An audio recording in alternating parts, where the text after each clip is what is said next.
വിശ്വാസി നിർഭയനാകണം എങ്കിൽ സിഹിറിനെ ഭയപ്പെടാൻ പാടുണ്ടോ എന്നാണ് ചോദ്യം. ഞാൻ നേരത്തെ തന്നെ പറഞ്ഞു, അകാരണമായി യാതൊന്നിനെയും സത്യവിശ്വാസികൾ ഭയപ്പെടാൻ പാടില്ല. ഈ സിഹിർ എന്ന് പറയുന്നത് കാര്യകാരണ ബന്ധത്തിന്റെ അടിസ്ഥാനത്തിൽ ഭയപ്പെടേണ്ട ഒരു കാര്യമാണോ? അങ്ങനെയാണെങ്കിൽ അത്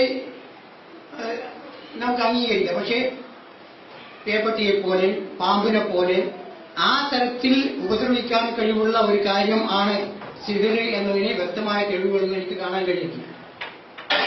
എന്റെ ജീവിതത്തിൽ ഏതെങ്കിലും ഒരാൾക്ക് സിഹിർ കൊണ്ട് രോഗമുണ്ടായിരുന്നോ, സിഹിർ കൊണ്ട് ഏതെങ്കിലും ഒരാൾ മരിച്ചുവെന്നോ അങ്ങനെ ഒന്നുമുള്ള യാതൊരു അനുഭവവും എനിക്ക് കാണാൻ കഴിയില്ല.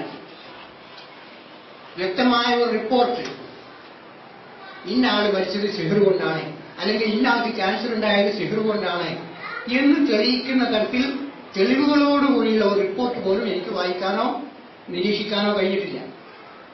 ഖുർആനിലും അങ്ങനെ പറഞ്ഞിട്ടില്ല. ഖുർആനിൽ സിഹിർ എന്നതിനെ സംബന്ധിച്ച് രണ്ട് തരത്തിൽ പരാമർശങ്ങളുണ്ട്. അത് വേർതിരിച്ചൊന്നും പറഞ്ഞിട്ടില്ല, പിൽക്കാലത്തുള്ളതൊന്നും പറഞ്ഞിട്ടില്ല. മൂസാ നബി അലൈഹി ഇസ്ലാമിനെതിരിൽ ശത്രുക്കൾ രംഗത്ത് കൊണ്ടുവന്ന സിഹിർ, മായാജാലം എന്ന് നമുക്ക് മലയാളത്തിൽ പറയാം. അതിനെ സംബന്ധിച്ച് ഖുർആനിലെ പല ആയത്തുകളിലും പറഞ്ഞിട്ടുണ്ട്. പിന്നെ ഒരു ഹാറൂത്ത് മാറൂത്തുമായിട്ട് ബന്ധപ്പെട്ടിട്ട് സൂറത്തുൽ ബഖറയിലെ ആയത്തിലാണ് അതിനെപ്പറ്റി പറയുന്നത്. ആ ആയത്തില് അതിന്റെ ആരംഭത്തിൽ സിഹിറിനെ സംബന്ധിച്ച് പറഞ്ഞിട്ടുണ്ട്. പിന്നീട് ഈ ഹാറൂത്ത് മാറൂത്ത് എന്നീ രണ്ടുപേർ, അതിനെ ഞാൻ വിശദീകരിക്കുന്നില്ല, അവർ എന്തോ ചില കാര്യങ്ങൾ പഠിപ്പിച്ചിരുന്നു. ആ പഠിപ്പിച്ചിരുന്ന കാര്യങ്ങളെ പറ്റി പറയുന്നിടത്ത് ഭാര്യാഭർത്താക്കന്മാർക്കിടയിൽ ഭിന്നിപ്പുണ്ടാക്കുന്ന വിഷയം പഠിപ്പിച്ചിരുന്നു എന്നാണ് ഖുർആനിൽ. എന്നിട്ട് അതിനുശേഷം പറയുന്നത് അള്ളാഹുവിന്റെ ഹിതമനുസരിച്ചല്ലാതെ ആർക്കും അതുകൊണ്ട് ഒരു ആരെയെങ്കിലും അവർക്ക് അത് മുഖേന ഉപദ്രവിക്കാൻ കഴിയുമായിരുന്നില്ല എന്ന് പറഞ്ഞാൽ അള്ളാഹുവിന്റെ തീരുമാനമില്ലാതെ ആർക്കും ആരെയും ഉപദ്രവിക്കാൻ കഴിയില്ല എന്ന് ആ ആയത്തിൽ നിന്ന് വളരെ വ്യക്തമാണ്.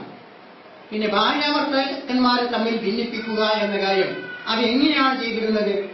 അത് ഏഷണി പറഞ്ഞും കള്ളം പറഞ്ഞും അവരെ പരസ്പരം തെറ്റിപ്പിക്കുക എന്നതായിരുന്നോ, അതല്ലാത്ത വേറെ വല്ലതുമായിരുന്നോ എന്നൊന്നും ആയത്തിൽ വിശദീകരണങ്ങളില്ല. റസൂലും വിശദീകരിച്ചിട്ടില്ല. അതുകൊണ്ട് നമുക്ക് കൂടുതൽ വിശദീകരിക്കാൻ കഴിയില്ല. എന്തായിരുന്നാലും ഈ ഹാറൂത്ത് മാറൂത്തിന്റെ ആയത്തിൽ പോലും സിഹിർ കൊണ്ട് രോഗമുണ്ടാക്കാൻ കഴിയുമെന്നോ സിഹിർ കൊണ്ട് ആളെ കൊല്ലാൻ കഴിയുമെന്നോ പറഞ്ഞിട്ടില്ല. പിന്നെ ബുഖാരിയിലെ ഒരു ഹദീസിലും ആശയക്കുഴപ്പമുണ്ടാക്കാൻ കഴിയുമെന്ന് മാത്രമേ പറഞ്ഞിട്ടുള്ളൂ. അതിന്റെ പ്രാമാണികതയെ സംബന്ധിച്ചുള്ള ചർച്ചയിലേക്ക് ഞാൻ കടക്കാൻ ഉദ്ദേശിക്കുന്നില്ല. എന്തായിരുന്നാലും സിഹിറിനെ ഭയപ്പെട്ടിട്ട് ജീവിക്കുന്ന ഒരവസ്ഥയല്ല സത്യവിശ്വാസിക്ക് ഉണ്ടാകേണ്ടത്.